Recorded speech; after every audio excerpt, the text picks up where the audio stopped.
After the success of Godzilla 2014, with the title character entering into the Monsterverse, Legendary released Kong Skull Island in 2017, also bringing the said title character onto the big screen. Eventually, these two would collide in 2021 for an epic battle in 2021. However, Kong Skull Island is definitely a film worth talking about, even if it doesn't look as good as the other Monsterverse films. In exchange, it's much more storytelling and performed better. So, why is this a good thing, you may ask? Well, watch as we review Kong Skull Island and see what truly makes a Monsterverse film. Before we start, don't forget to leave a like on this video if you enjoy it, and subscribe to my channel for more content. Thank you, and enjoy.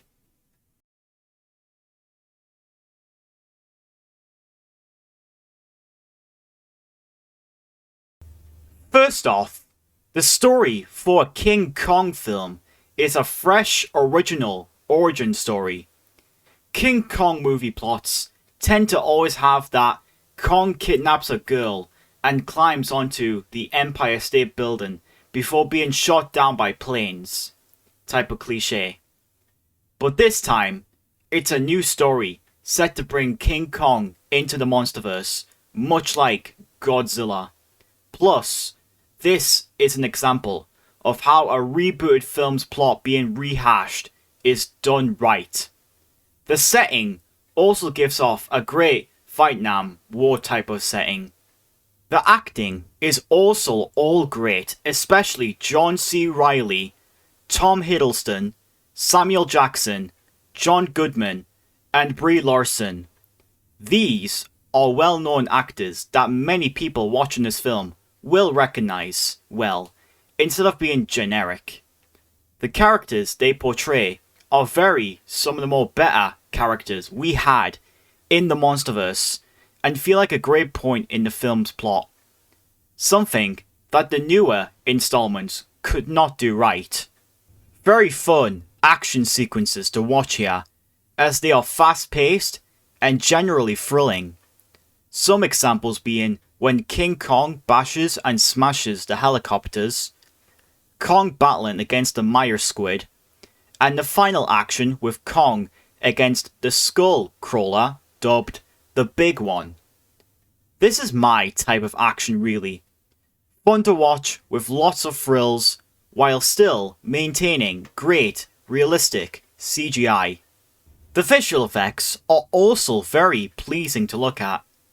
Even better, this film was also nominated at the Academy Awards for Best Visual Effects. This is, as of this writing, the only Monsterverse film to be nominated at the Academy Awards. This was a similar case with the 1976 and 2005 King Kong movies. That just shows how great the visuals really look like in the King Kong movies, as they make the monsters more appealing, and the effort that was placed in alongside the budgets of the films. Amazing CGI, especially for the monsters and the effects that don't come off as fake looking green screen effects. The designs of the creatures on Skull Island look very impressive, and are very creative as they come off as unnatural creatures you wouldn't see in your life. And Kong's design is also amazing, as it looks very similar to his 1933 design, and even for a film that's set in 1976, they did an incredible job on making Kong feel like a teenager, evolving into an adult in future years to come. Henry Jackman's music score is also really prominent in this, as there are also some really great music tracks to listen to. Kong's theme is great and actually feels like a theme for a monster, and given their personality. Even the additional tracks are nice to listen, as the notes are powerful to listen to and never come off as a generic background sound filler. It's very much like music you would hear in the 70s, and it does this really well. Lastly, the post-credits scene further discovers more of the future that the Monsterverse would eventually dive into. We get cave drawings of Godzilla, Mothra, Rodan, and King Ghidorah. Not only did this give us an exciting teaser for Godzilla King of the Monsters, it also delivered its promise that the Monsterverse would definitely continue if the films performed well, and that would also mean that people would want to see more. Not to mention the additional roles from Godzilla and Kong, further hinting their battle in Godzilla vs. Kong. For my negatives on the film, the characters lack charisma or real development with each other. An arc with Conrad and Weaver would have been nice. They are great and entertaining characters in the film, but in terms of their relationship with each other, I think they could have done better. Furthermore, the characters lack personality with each other at times. While not as bad as some of the other Monsterverse films, it's still pretty generic to look at. Even though the post-credit scene was awesome and sets up beautifully for the future of the Monsterverse, I also just feel like it was a bit rushed. Like, it quickly shows the Titans in an ancient painting, then it just ends there. Like it's saying, yeah guys, Godzilla will return later on, you can click off now. I just wish it explained a bit more, instead of being a generic cliffhanger ending.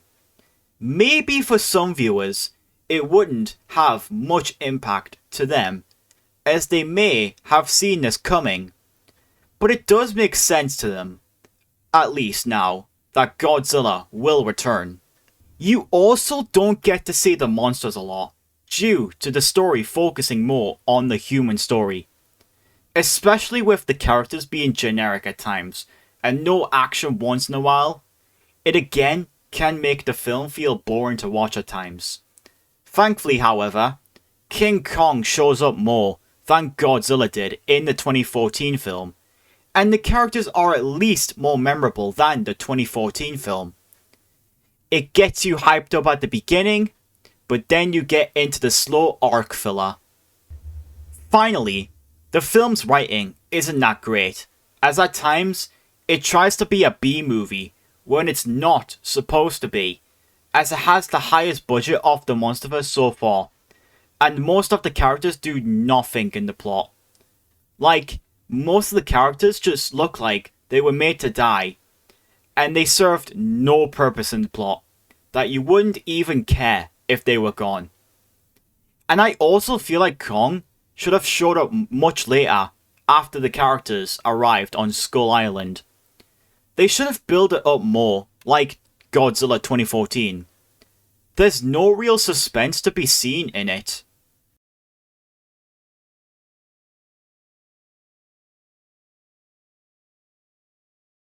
Overall, my final opinion on Kong Skull Island is that I really enjoyed it, much like the other Monsterverse films.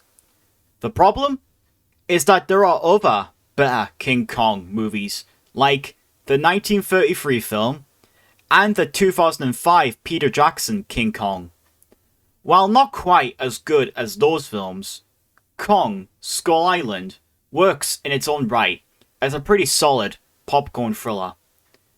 This is a perfectly balanced Monsterverse film, with fun action sequences, great acting, beautiful CGI, colourful visual images, and a fast-paced story, with only minor problems to be found. And that's my final overall opinion on this film. Definitely give this one a watch, if you're a big fan of the ape, and, or, just wanting a simple, yet well-crafted storytelling. What is your opinion on Kong Skull Island? Did you find it to be a little underrated? Does it rank well compared to other King Kong installments? Let me know in the comment section below. And also, don't forget to leave a like on this video if you enjoyed it. And also, remember to subscribe if you're new to see more on my channel. Thanks for watching. With some visual scenery, a fast-paced story, solid acting, and plenty of eye-catching action, Kong Skull Island updates the movie monster's mythos in the Monsterverse that sets up nicely for more to come.